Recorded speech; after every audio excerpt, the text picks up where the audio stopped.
Good morning YouTube and welcome to the channel. If you're new, my name's James Stone and today we'll be talking about my newly purchased Honda S2000. So stay with us where we talk about what the plan is, why I bought it, and ultimately did I mess up. But we shall see in this video if it has the potential.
So for those of you that follow the channel, I have a lot of love for Honda, VTEC in particular, the old stuff, the NA stuff. And if you followed or you subscribed to the channel previously, you'll see that we did the review on Matt's black S2000. Now his was in much better condition, not any rust in sight, half the mileage, but there is a good reason why I went ahead with this car, and the route that this plan or project build will take is going to go in two ways. So like I say, exciting stuff. Probably shouldn't have bought another project. Still haven't really finished the E46, still haven't finished the Ducati, still working on the RC8. So I've got to admit, it probably wasn't the best move, but I wanted one so bad. This one presented itself at the right price. And I'll now say in this video, the big reason for going ahead, especially once I found out that it was an import, was it's the most powerful version available. So a little bit of a background on the car. This is actually the first S2000 I ever went out in, ever. And that's got to be knocking on, I think 7 or 8 years ago. Now the reason for that is a friend of mine, Charles, his cousin owned it, lent it to Charles. Charles picked me up one morning in it. I was like, cool, always been curious by these. Little did I know back then I'd be the owner of this car. Now, I don't remember a lot of that drive, to be honest with you. Oh, hear that grinding noise? We'll talk about that in a minute. One of the reasons she was cheap. Took me out in it, thought it was awesome. Obviously it wasn't his car, so he didn't go to town on the drive, just showed me what it was like. And at that point I thought, you know what, VTEC's pretty cool. I know a lot of people say, oh, he screamed the nuts off of it just to get a little bit more at the top, but it's good fun. It's what NA driving's about, keeping it on the boil. Reminds me a lot of two-stroke bikes, which, like I said in the review video on Matt's one, is it rewards you to keep it above that magical 6,000 RPM spot. And it's such good fun when that crossover kicks in. You feel everything come alive and the engine really makes sense.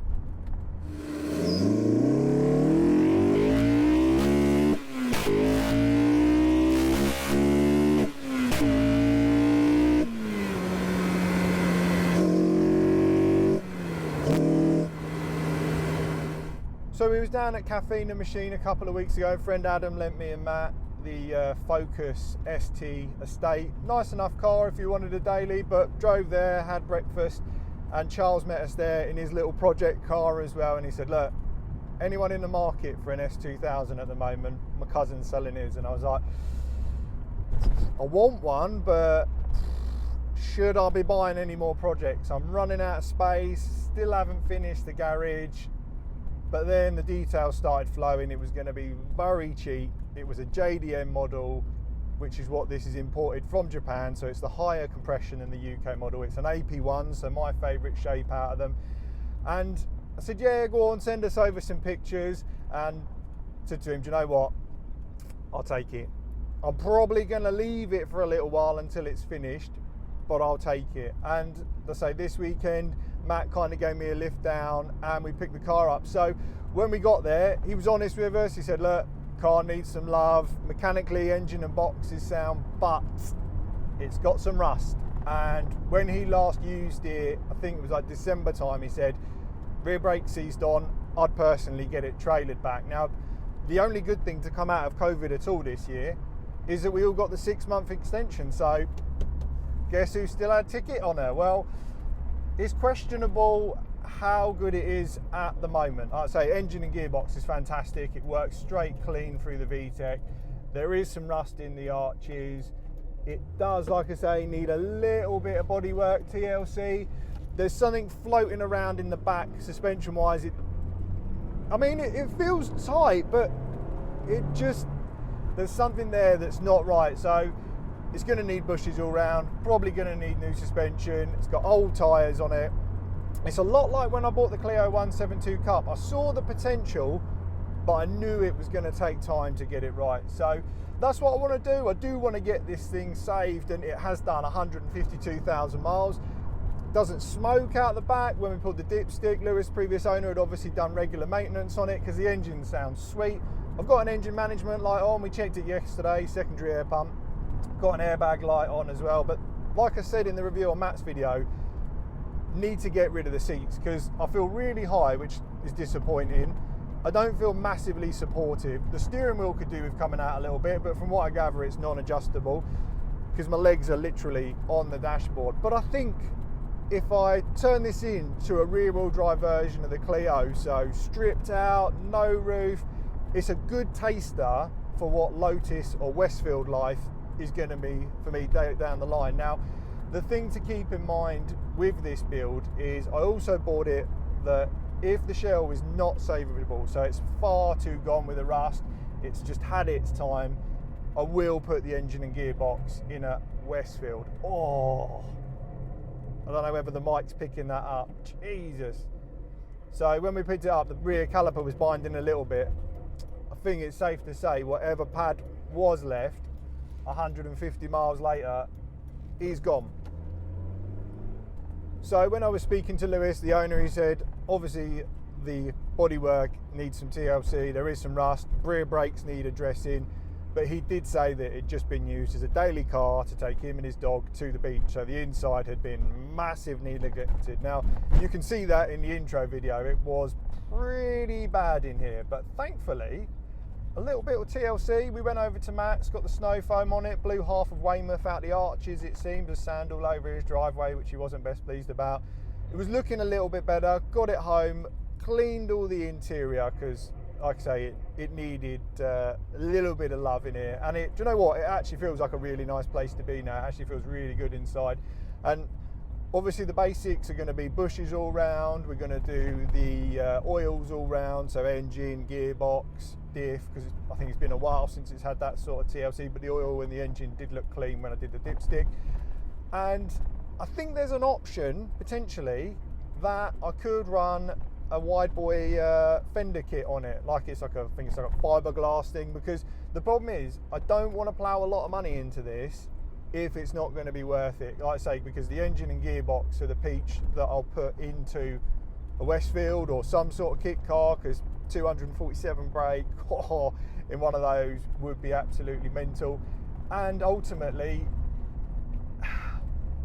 rust is just a pig, like an absolute pig. Once it sets in, it just gets everywhere. So like I say, we got it back yesterday, got it to Matt's house, blasted all the arches out, Matt left me a nice little note on the clocks for my drive home from his, and then this morning I've just gone over the whole interior with auto gleam, like vinyl plastic rubber care. I've got leather cleaner from the Dodo Juice all over the steering wheel, so that's gone back a nice matte colour, and obviously pulled all the grime out the seat where, bless you, the dog would obviously sit on the passenger seat. It made quite a mess, but thankfully hasn't torn any of the seat. I mean, the bolster on the driver's side is pretty bad, to be honest with you. It's not looking particularly great.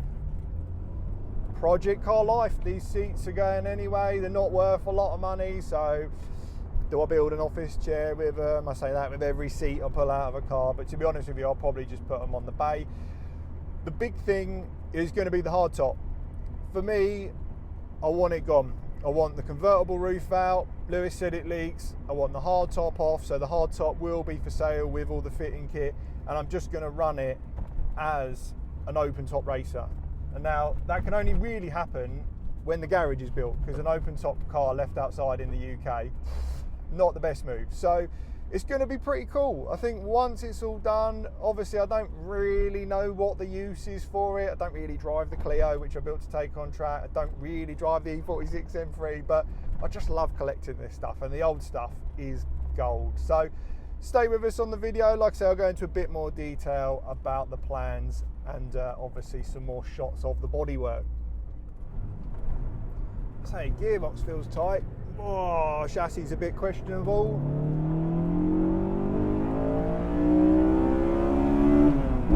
Ah, yeah, it's good fun. Oh, those brakes. It is really good fun. Something that is a bit weird getting used to is the indicator being on the right hand side being an import. Come on, VTEC.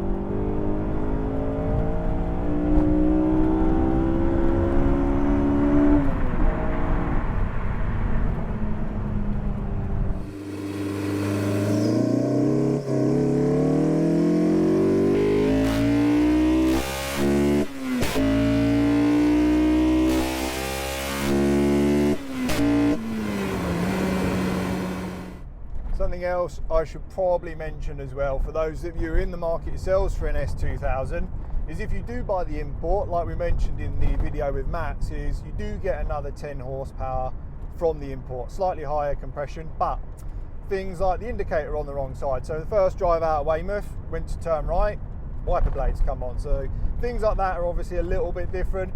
Everything is in Japanese writing, all the warning labels and everything, but kind of cool in a way. Like, I think it's pretty trick, especially like I say, because it does get that little bit more power as well. So certainly looking forward to see how it turns out towards the end, because the Clio Cup exceeded my expectations on how good that came out. It really is a brilliant little car. And we join a nice little back road here, and as I said, the rear end feels a little bit questionable, but the engine's good.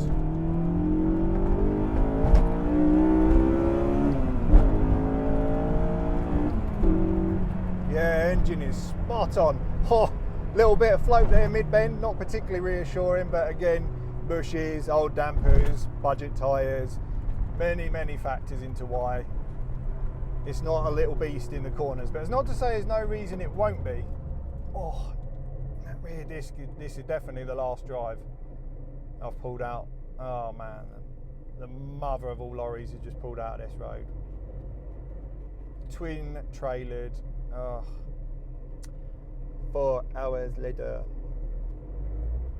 It's actually a really nice little place to be. Now it's cleaned up, like, I'm even impressed with the carpet. I didn't think that would come back, to be honest with you. So sitting from the driver's seat where you can't see that bolster, not too shabby. We're coming up on a nice little bend now, as it's a nice little 40 section through here, so you can enjoy it at the speed limit. It's a good test, really. Seems alright so far.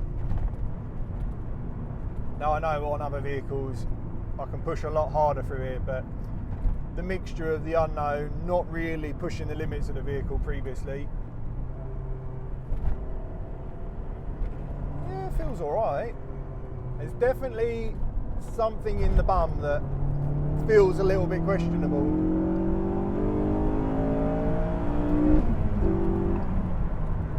the box is brilliant.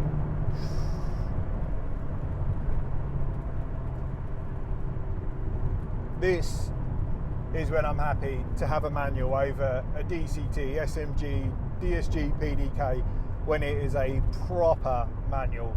It's fine, close gears, wonderfully weighted, beautiful feeling. That's what manuals should be.